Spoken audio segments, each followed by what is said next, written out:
अस्सलाम वालेकुम स्टूडेंट्स, उम्मीद करती हूँ आप सब बिल्कुल खैरियत से होंगे।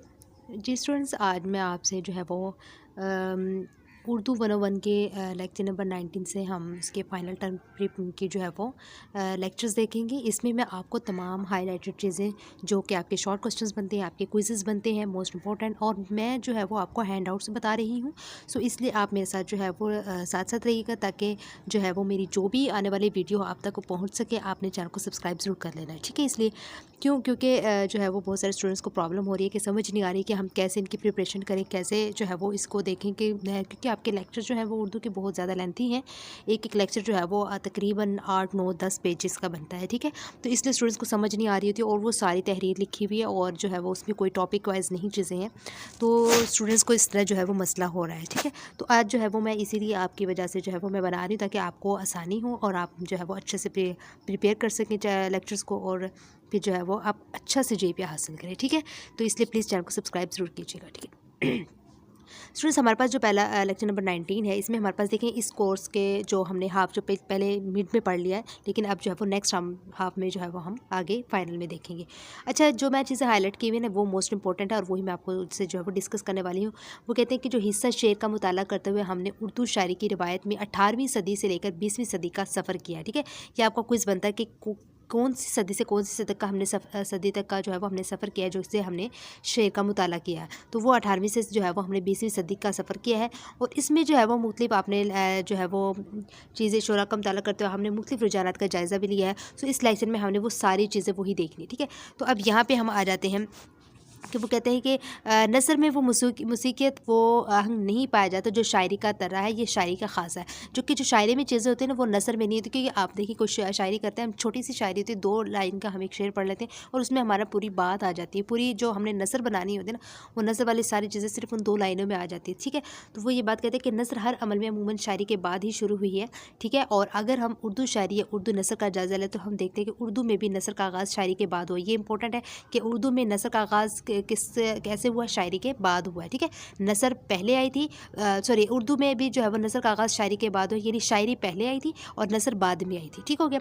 इसके बाद जो है वो स्टूडेंट्स यहाँ पे आ जाएँ, इसमें कोई शक नहीं है कि जो है वो हम अपनी तहकीक की सफ़र में निकलते हैं तो उर्दू नसर या उर्दू शायरी कदीम दौर में भी दरियाफ़त कर लेते हैं। ये जो है वो आपने देख लेना है, लेकिन मैं आपको वो जो बताऊँगी जो इंपॉर्टेंट है ना, वो चीज़ें मैं आपसे यहाँ पे डिस्कस करूँगी।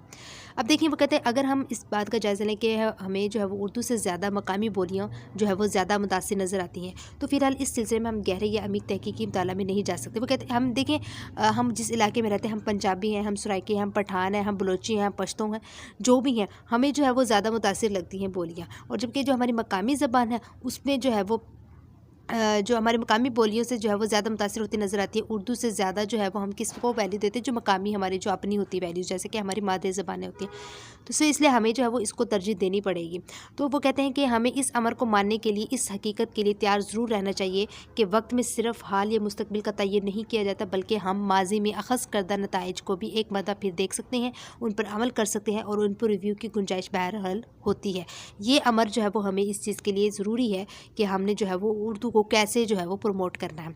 इसके बाद स्टूडेंट्स आपके पास एक आ जाता है कि उर्दू नज़र पर जब हमने पहला लेक्चर दिया था, जो आपने स्टार्ट में पढ़ा होगा, तो उसमें ये बात हुई थी कि उर्दू ज़बान का आगाज़ कब हुआ था, मुसलमानाने हिंद के बाद हुआ था। ये क्विज़ आपका कि उर्दू का आगाज़ कब हुआ था, मुसलमानाने जो है वो हिंद के बाद हुआ था, और मुसलमानों ने जो है वो तशख़्ख़ुस हिंदुस्तान में मुसलमानों के बाद शुरू किया गया, उर्दू ने जो है वो किया था। और सलातीन के दौर में उर्दू आहिस्ता आहिस्ता हर तक कई मराहिल से गुजर रही थी, और लेकिन उस वक्त तक जो है वो इसे जुदागारा तौर पर एक अलग ज़बान कहना आसान बात नहीं थी।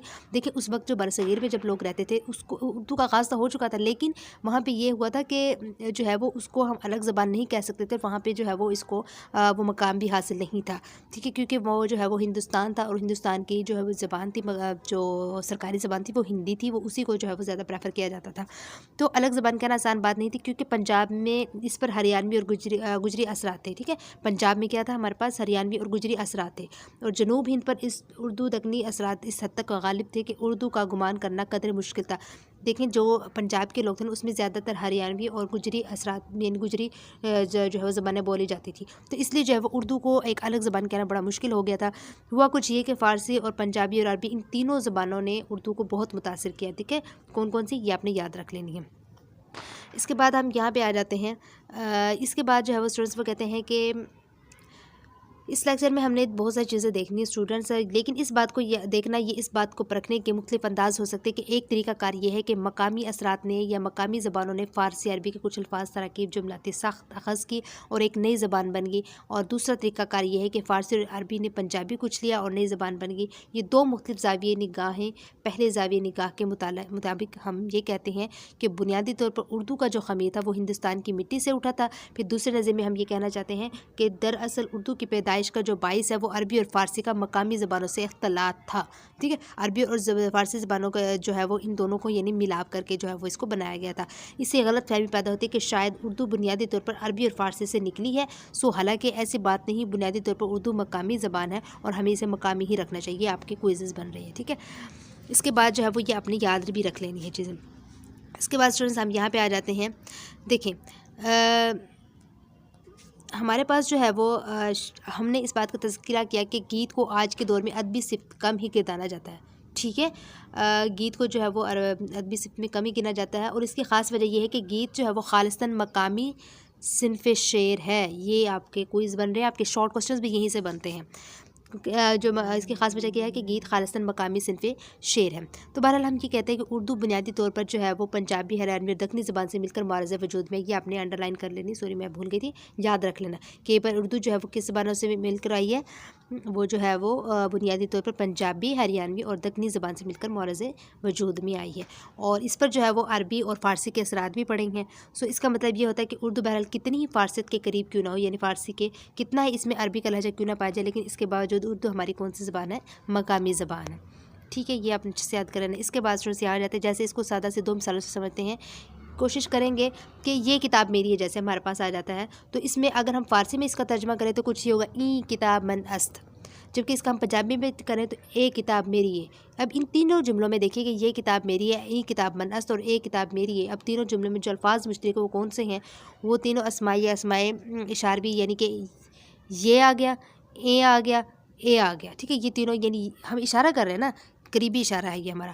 تو یہ ہمارے پاس جو ہے وہ اس کا بنیادی طور پر پہلے آ رہے ہیں. اس کے بعد کتاب دونوں میں کتاب ہے، من است میری ہے. ٹھیک جو ہے وہ اسے تینوں جملے میں درست ہو گئے. اب ہم اردو، پنجابی اور فارسی کو اس بنیاد پر ایک دوسرے کتنے قریب سمجھتے ہیں کیونکہ اس میں جملاتی ساخت بالکل یکساں ہے.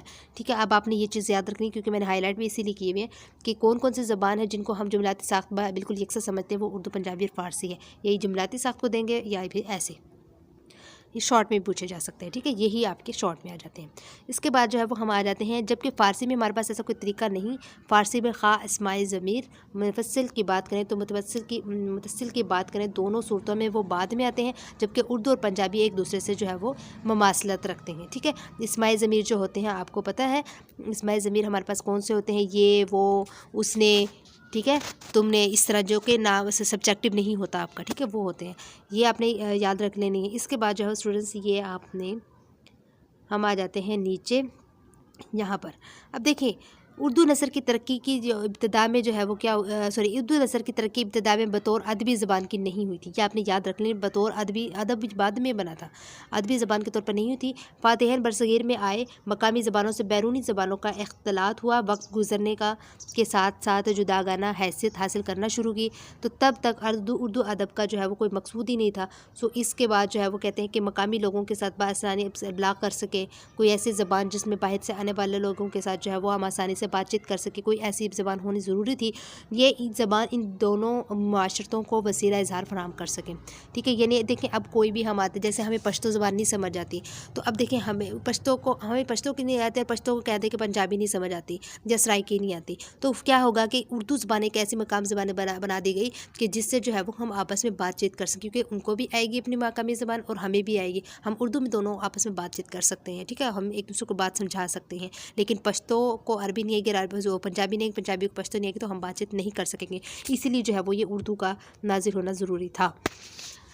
اس کے بعد جو ہے وہ وقت گزرنے کے ساتھ ساتھ جو ہے وہ سانچہ بنتا چلا گیا، زبان کے سانچے تشکیل پاتے گئے۔ ظاہر بات ہے ایک دوسرے سے جو ہے وہ کچھ لفظ وہاں سے لیے آئے، کچھ وہاں سے آئے۔ اس کو اردو زبان کو جو ہے ایک لشکری زبان بھی کہا جاتا ہے، اگر آپ کو پتہ ہو۔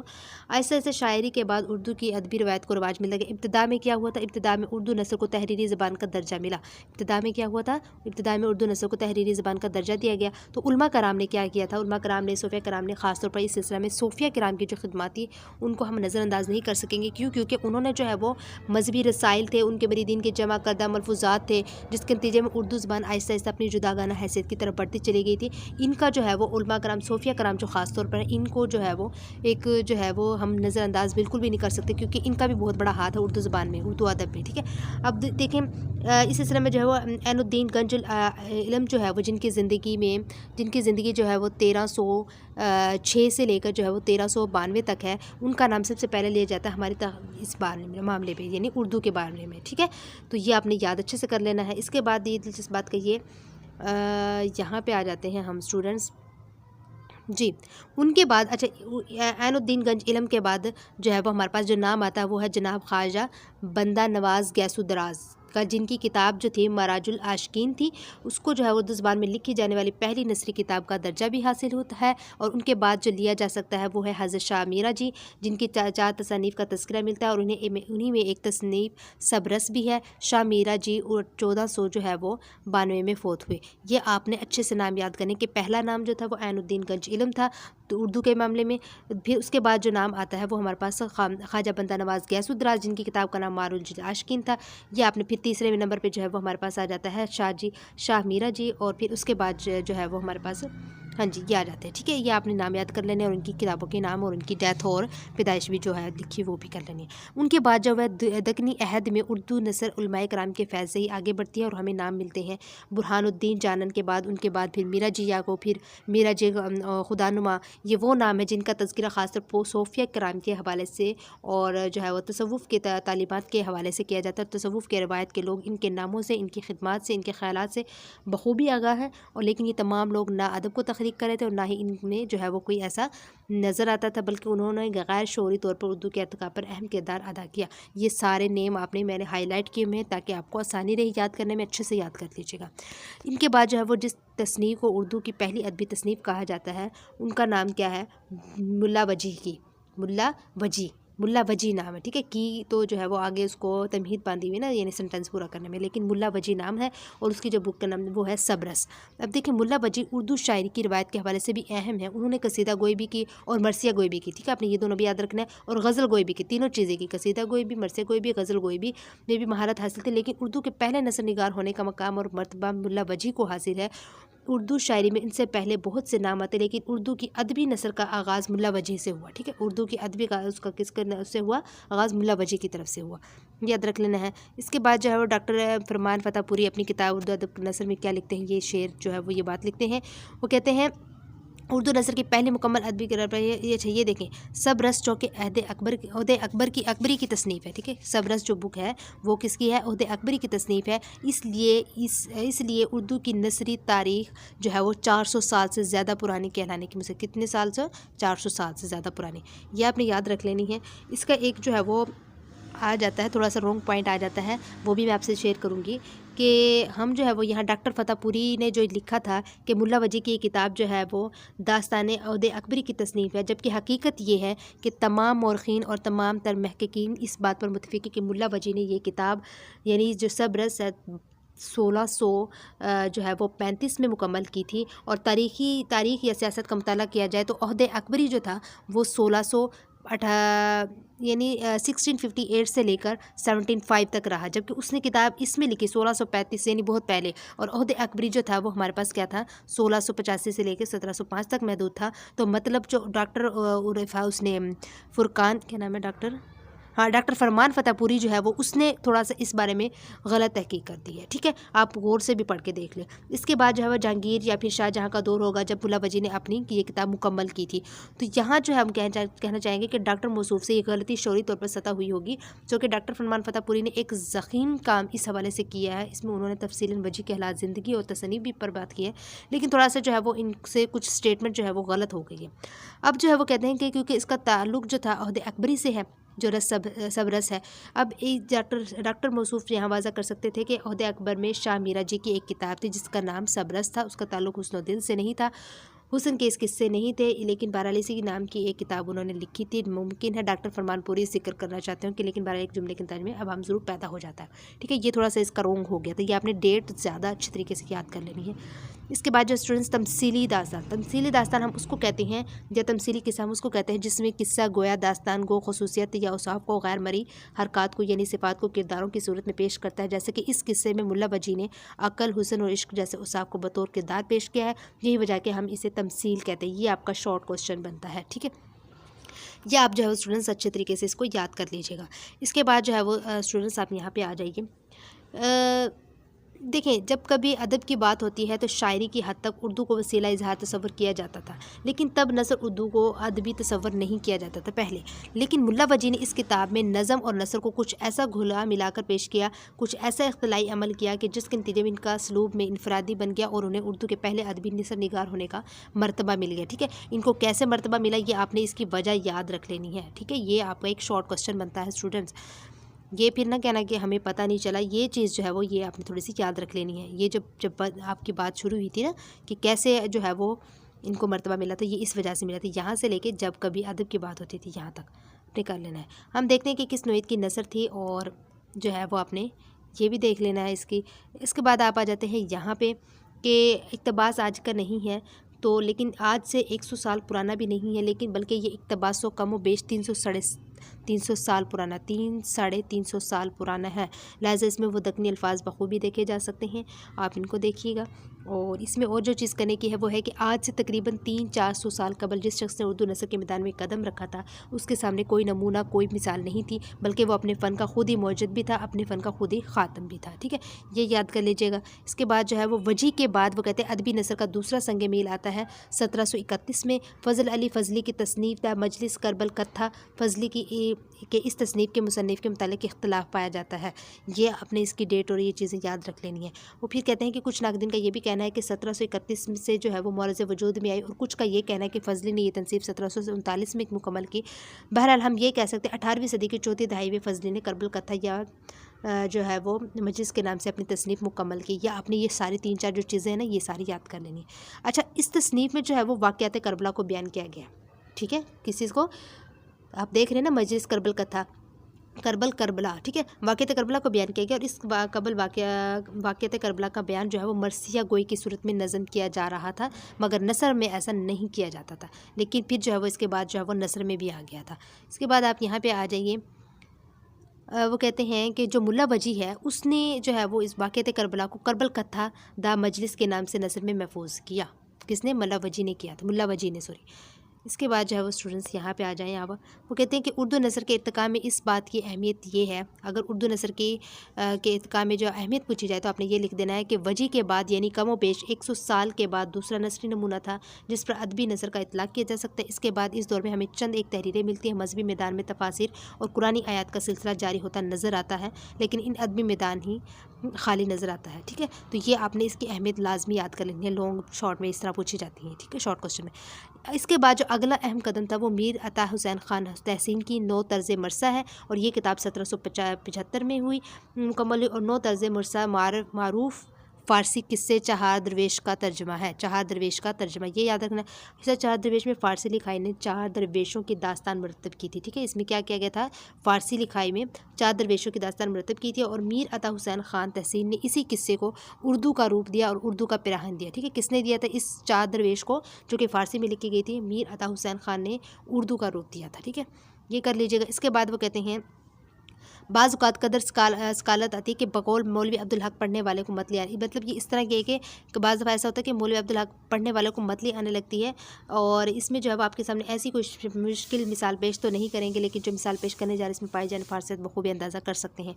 जैसे कि वो कहते हैं, इसके बाद आपने जो है वो यहाँ आ जाना है कि आप देख सकते हैं इसमें फ़ारसियत का गुलबा, ये जो चीज़ लिखी गई है इसमें फ़ारसियत का गुलबा यानी फ़ारसियत में लिखी गई है। तो ये गुलबा जो है वो वक्त गुजरने के साथ साथ उस वक्त कम हुआ जब एक मरतबा फिर फ़ारसी और अरबी के दरमियान मगरबी लोगों ने इस ज़बान को मुतासिर किया। और हम तज़किरा कर रहे हैं 1800 में मौरज़ वजूद में आने वाला इदारे फ़ोर्ट विलियम कॉलेज का। ये इदारा अंग्रेज़ों ने यहाँ की ज़बान सीखने के लिए कायम किया था, और इस इदारे का सिर्फ यही मकसद था, क्या मकसद, यही मकसद नहीं था कि यहाँ पर उर्दू को रवाज दिया जाए या उर्दू की तरक्की के लिए काम किया जाए, बल्कि अंग्रेज़ी मकामी ज़बानों पर काम करना चाहते थे। उन्होंने एक आकिल और दाना हाकिम के रूप में, ऐसे मुफक्किर के रूप में ये महसूस कर लिया था।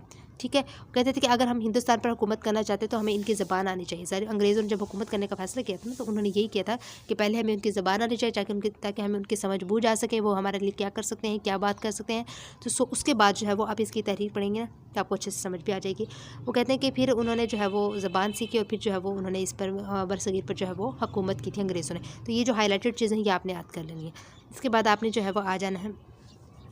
वो कहते हैं कि जो फोर्ट विलियम कॉलेज में सबसे अहम तरीन नाम जो आता है वो डॉक्टर जॉन गुलक्रिस्ट का आता है।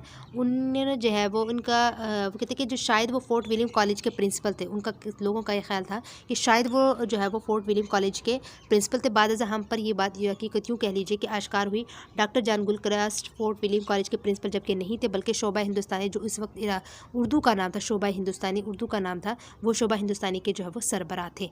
ये याद कर लीजिएगा, ठीक है। ये सारे शॉर्ट और MCQs बन रहे हैं यहाँ से आपके, जो मैं आपको बता रही हूँ। उन्होंने जो है वो उर्दू कवायद पर किताबें लिखी थी, जो डॉक्टर जॉन गुलक्रिस्ट फोर्ट है, किताबें लिखी थी। उन्होंने उर्दू लुगत के हवाले से काम करवाया और उर्दू की साखत के असूल ज़वाबित को भी मरतब किया, और उर्दू ज़बान को सीखने का वो रवाज है जो इससे पहले हमारे लोगों की इस तरफ तवज्जो ही नहीं दी थी।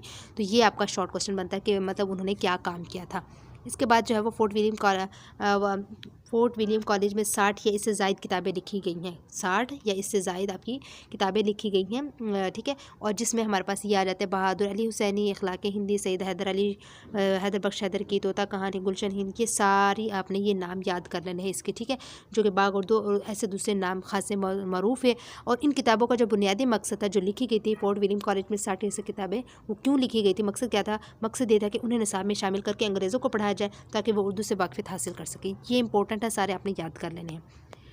इसके बाद जो है वो आप आ जाते हैं कि इससे फ़ायदा ये हुआ कि उर्दू अदब से नसर को भी मकाम मिल गया, और नसरी तहरीरें भी अदब में शामिल की जाने लगी। जब उनको ज़रूरत उनके लिए काम किया गया था, तो फिर इस तरह जो है वो उर्दू नसर को भी एक मकाम हासिल हो गया था, और उसमें शामिल की जाने लगी थी तहरीरें। और दूसरा इस नसर का फ़ायदा ये भी हुआ कि मुश्किल पसंदीद पर मबनी नहीं थी, मुश्किल पसंदीद पर मबनी नहीं थी। और जिस नसर का बुनियादी मकसद ही यही था कि जिस तहत ज़बान सीखना मकसूद था, तो उसमें जो है वो मुश्किल पसंदीद ज़्यादा जगह नहीं पा सकती थी।